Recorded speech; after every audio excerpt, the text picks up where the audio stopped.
You're starting over. You've chosen well. And one of the things that I've always remembered through all of my starting over, there are many ways to start over, but be harmless to yourself.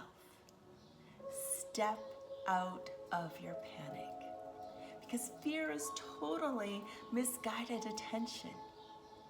And worry is the virus of our minds.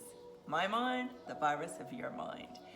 And people will say to you, what's your passion? What's your purpose? What do you really want to do?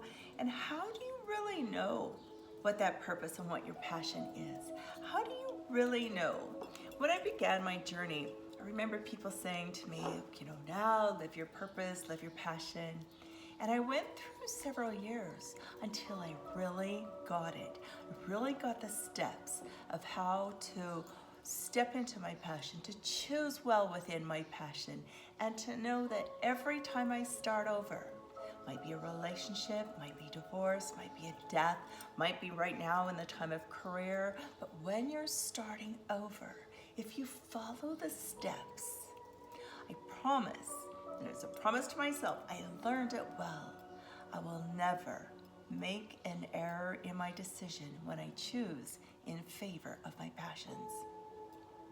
And when it all began, when my biggest starting over came, was I was in a 20-year-old marriage. I was with my best friend, had been, and we had a son who was controlled by drugs.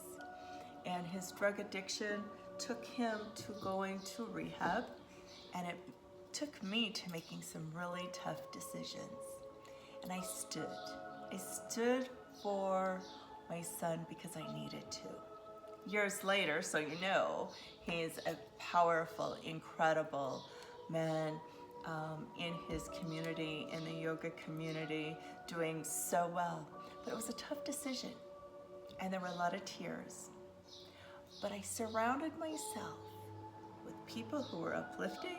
I surrounded myself with great support, and life turned out better than I ever could have imagined. And that was my step one in starting over. We need to make choices, and we need to make those choices in love. We need to make those choices following a purpose and following a passion. And I can't wait to tell you more.